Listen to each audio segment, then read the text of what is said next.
Monsieur Cédric Bourassa. Oui. Brevet technicien supérieur option B, art culinaire de la table. Est-ce que le titre en France du cuisinier ou c'est le titre officiel pour les cuisiniers? Non, c'est pas un diplôme pour que les cuisiniers, c'est plutôt l'équivalent d'un bachelor. Ouais. Donc il n'y a pas que la cuisine, j'ai aussi fait du service, de la housekeeping, de la réception, mais c'est vrai qu'on était plus sur l'art de la table, donc tout ce qui touche à ce qu'on va dire le F&B. Mais comment fonctionne l'apprentissage du métier du cuisinier en France? Alors ce qui m'a beaucoup plu, c'est que je suis rentré à l'école hôtelière, j'avais 16 ans. Mais je ne savais pas quoi faire, donc j'ai fait un peu de cuisine, un peu de service, un peu de réception. Et puis mon premier stage, je l'ai fait en cuisine, et là j'ai beaucoup aimé.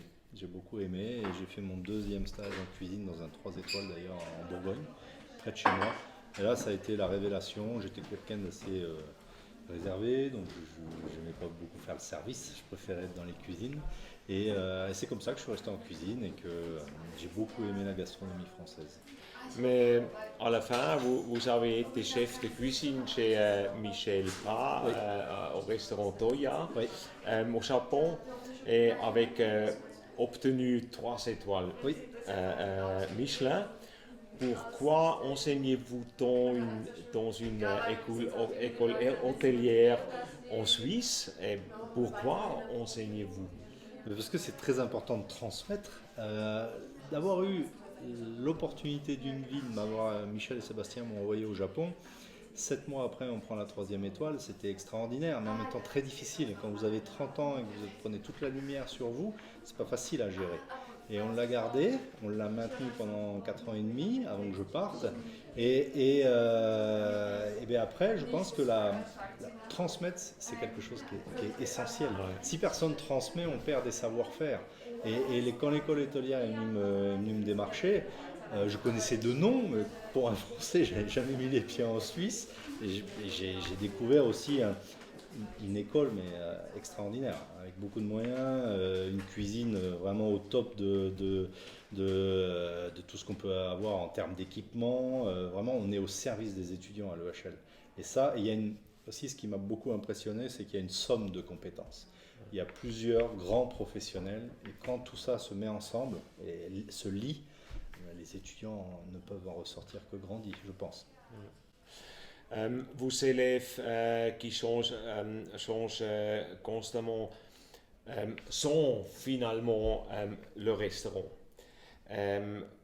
Vous avez reçu une étoile pour cela. Cette étoile est-elle prévue? Peut-on planifier une école?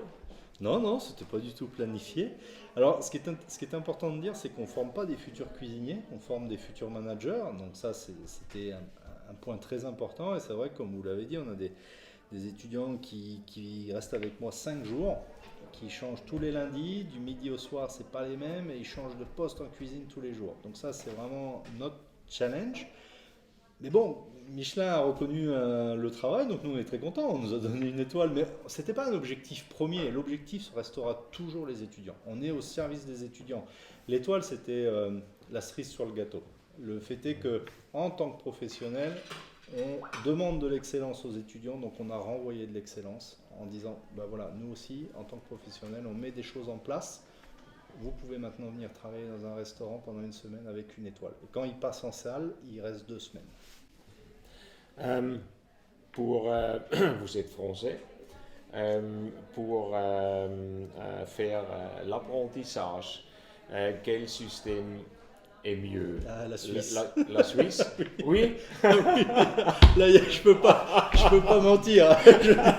La Suisse, l'apprentissage en Suisse est bien plus valorisé qu'en France. Faire un apprentissage en France, ça veut dire être dans une voie de garage, ça veut dire qu'on travaille pas bien à l'école. Alors qu'en Suisse, quand on fait un apprentissage, c'est valorisé. On met l'apprenti en avant, on lui apprend et derrière, l'entreprise, moi je trouve ça extraordinaire ici, l'entreprise en général embauche cette personne parce que elle a été, enfin, ils lui ont appris un métier, et donc c'est le système suisse pour ça. J'ai pas de problème de le dire, ça. Merci beaucoup. Merci C'était à vous. encourageant. Merci beaucoup. Merci, avec plaisir.